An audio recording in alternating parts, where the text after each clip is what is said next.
Welcome back. I don't know if this is going to be a series or not. I think it will be, but I want to talk about approaching life differently. And the other day I did a video about this walk that I did that basically I did the walk a different direction, and it was this huge metaphor for like how we approach things and how it looks totally different um than the approach we made the first time, right? So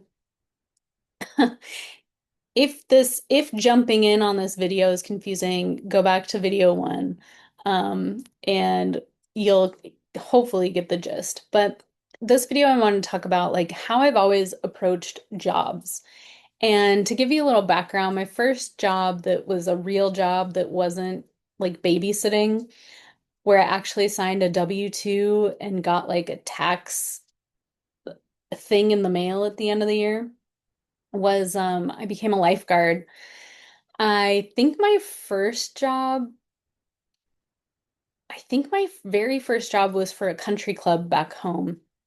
And I signed up to be a lifeguard and also a swim teacher. So we did swim teaching in the mornings, like the 2 hours before the pool actually opened for the day. And you know what? Thinking back, this was actually my first taste of like being a contractor as opposed to an employee, because our swim instruction was paid directly to us. It wasn't paid through the country club. And then our work as lifeguards was paid through the country club. So actually, I've been an independent contractor for way longer than I thought I was. And I just randomly thought of that. So anyway, I started lifeguarding and teaching swimming lessons, and it wasn't because I wanted to, it was because I had to get a job. And this is something my mother and father, actually, my mother, my father, my stepfather, probably everyone in the family was like, you need to get a job. And I think it was actually born out of, I think they were worried about me because we had just switched towns. I started my high school not in my hometown. I actually moved 2 hours away and started high school in Missoula, Montana. So my freshman year of high school, I was brand new to the town. And that whole first year, I want to say, I don't know what I don't really remember what I did. I kind of made friends. I was like kind of hanging out with people, but I think I was kind of a homebody because I was nervous. I was nervous to make friends, but I want to say that first summer, so the whole first year I was a freshman, I think the summer between my freshman and sophomore year, I could be wrong. I gotta look this up. But I became a lifeguard. And again, it wasn't something I wanted to do. My mom encouraged me to take you have to take safety courses to be a lifeguard. And then you also can take courses for being a swim instructor, just ways to be a swim instructor and like be safe about it, and tips and tricks and things like that. And wow, I'm taking a trip down memory lane. But anyway, the whole point of what this story has to do with is how I approached getting this job. I didn't want it. My mother was basically making me do it. She helped me though, because she helped me choose something that I was actually interested in. I actually liked swimming. I liked being at the pool. I was a great swimmer actually. Um, And so I think in her mind, it was like, well, she likes to swim, she can be a lifeguard. And actually, once I finished the course, I think she was like, asked the pool, the YMCA that I did the course at, I think she asked the pool, are you guys hiring? And then basically took the job application for me and I think made me fill it out. How sad is that? She had to like basically force me to get a job because I was probably depressed and miserable and not really doing anything constructive with my life because, again, I was a new freshman in high school, new town, no friends. So actually, my first job might have been at the YMCA, and then that summer I got a job at the country club. But yeah, just the way I approached that whole getting a job and everything was like I was forced to do it. I didn't want to do it. I think I was scared I wouldn't be good at it. I remember thinking, because lifeguarding, you're in charge of all these people in a pool. Like, what if something happens? I'm trained to help someone if something happens, but what if I freeze? What if I choke? What if I don't do it right? So yeah, I got this job and it was basically because I had to. And then I was totally fearful that I would just be terrible at it, which I wasn't. I mean, 90% of the time you're walking around looking at a pool, watching, observing people and their habits and their weird swimming styles and everyone in the pool is like just swimming, living their best life, playing whatever. Like pretty much don't even think about your existence until you blow the whistle at them and get mad at them or yell at them. The country club was the best because we actually knew pretty much all the kids' names, so we could yell at them by name. So I don't even think I think we had whistles, but we didn't use whistles. But anyway, I really ended up liking that job. I really liked working that job, and especially the lessons at the country club were amazing because we were independent contractors. I think we just got paid cash, so it was like a under the table kind of deal. I can't even remember. God, but it was awesome. It was awesome working hard. Actually, it was rewarding. We were teaching swim lessons to kids and you could actually see the improvement. That's what I loved about it, is you could see them go from being absolutely terrified on the side of the pool, like gripping it, or they won't even put their toes in.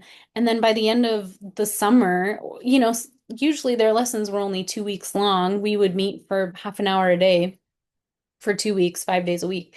And some of them would go from like not even putting their toes in the water to swimming, the width of the pool, which wasn't very big. It was a country club pool, it wasn't very big, but that to me was super rewarding. So I actually really enjoyed that part of the job, the swim instructoring, the swim instructoring. Wow, that's weird.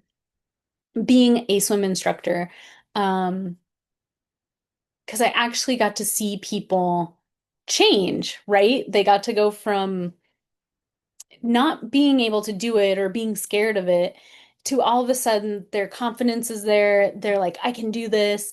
And I got to be the one that instilled that in them. So, huh, this is all very interesting. So, yeah, just the approach to the job. And then, so I kind of digressed into that story. But when I realized kind of recently or over the past probably 5-ish years, especially when the pandemic hit and then applying for yacht jobs. And it was just like how I approached applying for jobs. Like, obviously, you send in your resume, your CV, you have to send in a picture for a yacht resume, which I feel like is highly illegal, but whatever. And I'm just gonna gloss over that for this video. But I've been doing it. I've been applying for all these jobs because I feel like I have to make money. I have to make money. I have to make money. There's like this fear that if I don't make money, I'm not going to be able to pay my bills. And then I'm going to be broke. And then I'm not going to have a house or food or water. Like these fears, though, are not actually true because I've built a great foundation for myself over the past few decades, and I will be okay. Not for 20 years without a job, but like a couple months, a month or two. Not a bad thing. But I realized like I'm approaching applying for these jobs out of this fear of lack, right? This fear of not having enough money. And most recently, because I'm trying to build something from of my own, my own business. That's funny because Scuba Chic Travel has actually been in existence for a long time, but I feel like I've never put the time or money into building it because I've been so focused on how to pay my bills. And the thing is like, I need to stop approaching applying for jobs or working on my business out of this fear of lack, right? It needs to come from this excitement and this draw to create something that could be super amazing, not only for me to get to see people go from, say, like that kid in the pool, the scared traveler who's can't even imagine going to another city, let alone another country, to like this person who's traveling the world solo and like loves it and is sending me pictures from all over the world and can't wait to tell me about their trip. Like maybe, and again, I don't really know exactly what I'm building. I'm going to be super vulnerable right now. I don't know what I'm building, but I really want it to be something purposeful and something where I get to see people go from that fear to that accomplishment, that excitement, that confidence.